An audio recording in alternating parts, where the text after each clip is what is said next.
Russia says it's opened humanitarian corridors to let people escape 5 Ukrainian cities. That's according to Russia's Interfax news agency, quoting the Defense Ministry. Ukraine's Deputy Prime Minister says the first convoy is set to leave the besieged eastern city of Sumy. But skepticism remains after the Russian military kept attacking during previous agreements. Overnight, Russian airstrikes hit 2 oil depots in the northwest, and the humanitarian crisis is growing as Russian forces rain shells and rockets on cities in eastern and central Ukraine. Authorities say at least 13 people were killed by shelling on a bakery west of the capital, Kyiv. And in some areas, supplies of food, water, heat and medicine are running out. Russia's forces have also stepped up shelling of the suburbs of Kyiv. The Ukrainian army chief says Russian troops are preparing to storm the capital. A warning, this report contains images some viewers may find distressing. The people of Irpin, just outside Kyiv, are leaving. Their city has become the latest front line. There's a huge column right now, around 200 men, up to 50 light armored vehicles, several tanks, literally 2 kilometers from here on the main street of Irpin. After negotiations for a safe evacuation route out of Irpin failed, many of the city's inhabitants decided to flee to the capital. Irpin's mayor said 8 civilians were killed on Sunday alone. Many are angry at the West for not stepping in. Tell the whole world that they should help. Why aren't they helping? The Americans and the British. Where are the planes? Shout to the world. Get everyone to help. France, Germany, Britain should help. Far to the east of Kyiv, in Ukraine's second largest city, Kharkiv, the emergency hospital is full of wounded civilians. On the 25th, we were shelled. My brother and I came to give blood and were shelled. The blood transfusion center was shelled. We had just left the center and we were shelled by Russian occupiers. My mother died the next day, and I remained in hospital with shrapnel wounds in my legs. Patients can hear the bombs outside as Russian artillery and airstrikes rain deadly munitions on Kharkiv. Here, too, another appeal to the rest of the world to intervene. I'm just begging the whole of society, please get together and help to close the skies over Ukraine. Help our military save our civilians. But at the moment, NATO has decided not to close the airspace, citing the risk of starting a much larger war with Russia. People here are holding on, but it is unclear what will remain of their city if Russian bombardment continues at this rate. I'm joined now by our correspondent Matthias Böllinger in the Ukrainian capital, Kyiv.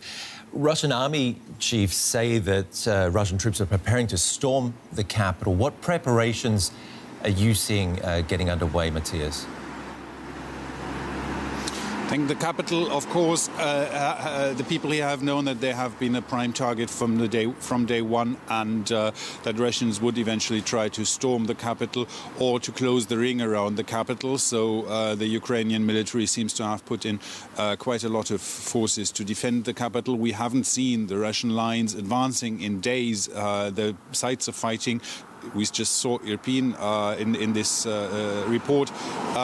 The sites of fighting are still the same, and we aren't seeing any significant advances. Of course, there is always the fear that Russia might regroup and try to storm the capital. People here in the capital have prepared. There's a lot of military in the streets, roadblocks, etc.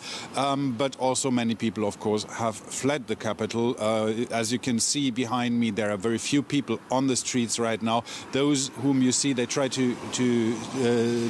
not to stay out too long. Most people that you see, they're either walking a dog or they are carrying groceries or something. So people go out on the street for their needs, but people don't stay a long time on the streets. Of course, the situation has been and is tense here. Matthias, what about the dangers of fleeing? Is there any progress on these humanitarian corridors? Well, the worst place in Ukraine probably now is Mariupol, although there are other places where the situation is also very bad. We've just seen two of them in the report, Kharkiv and these suburbs of Kyiv. But Mariupol has been shut off for days now, for more than a week. So no supplies entering the city, infrastructure damaged, no water, no electricity. We also have few messages out of the city due to that lack of electricity. People cannot charge their phones and call their relatives, for example. And humanitarian corridors, be it that people get out of the city or to bring goods and relief goods into the city, have failed so far. So this is definitely one of the places where help is bitterly needed. Kharkiv is another one. As we have seen, I think, to my latest information, trains have still been able to leave the city. So people have left Kharkiv, but it is very difficult to get out of there under constant shelling, and the capacities are very limited of these trains. And so there are quite a few places now where suffering is really, really big now. Just how easy or difficult is it to get out of the capital where you are? We've seen some heartbreaking scenes in Kiev's main station. Yes, people are still trying to leave the capital. There are trains running. The station is crowded. It's a lot of people. Those who have been able to evacuate from these suburbs where the fighting is going on, they have arrived yesterday at the train station and tried to leave further. But also other people from other suburbs where a Russian advance might arrive in the next few days. So it's the suburban trains carrying people to the main station, and then from there they're trying to get on any train that goes west to Lviv at the Polish border, Uzhgorod at the Slovakian border, or somewhere there. Of course, people here are prepared or are fearing that things might get much worse still in the next few days. And what about food and medicine, things like that, getting through to the cities, these cities under siege? Well, that's the problem. The cities under siege, like Mariupol, which is completely under siege, or those who are hard to reach because of fighting, they are lacking medical supplies. They are lacking a lot of basic supplies. And, of course, the situation is very bad also for those who have chronic diseases, for example.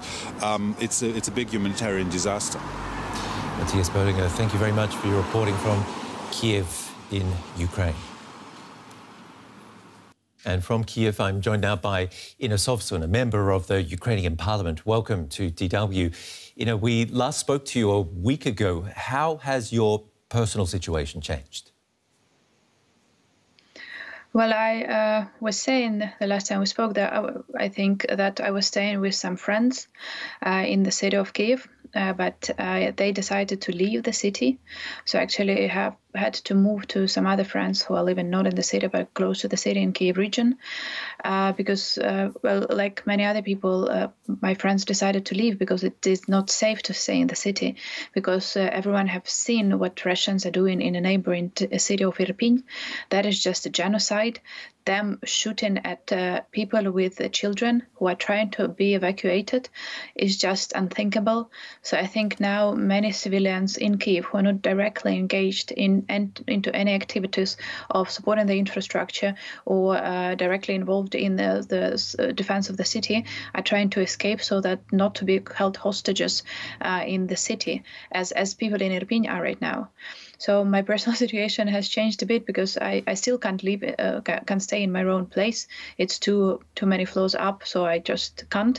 So I had to look for another place to stay, and that's my friends now. Other friends living close to Kyiv, but not in the city itself.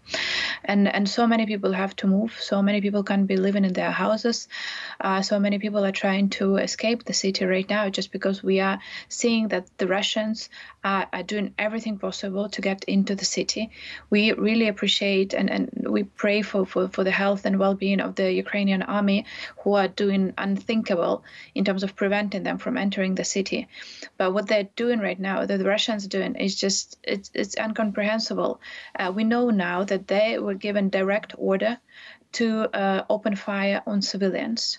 Apparently, they're doing that because they can't proceed militarily. They can't really defeat Ukrainian army. Ukrainian army is actually pushing them back from the position that they first hold.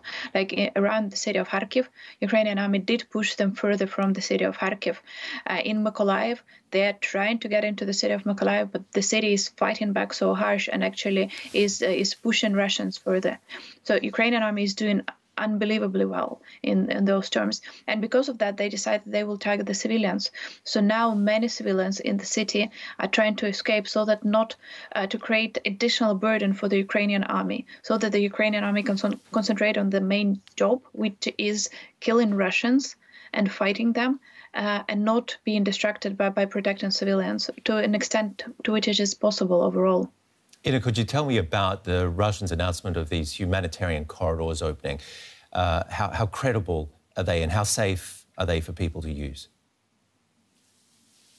It's, well, the world needs to accept that every time Russians are opening up their mouth, they're about to tell a lie. They have been lying about those humanitarian corridors in Mariupol. They did promise humanitarian corridors, and then they did the most cruel thing imaginable. They set up landmines in the place where people were supposed to gather to leave. And those were mainly women with small children. It's actually a great luck that the Ukrainian army learned about that literally minutes before they were about to blow up those landmines and managed to move the people away from that spot. In Irpin, 2 days ago, they did promise a humanitarian corridor. People were sitting in shelters, in basements for a week.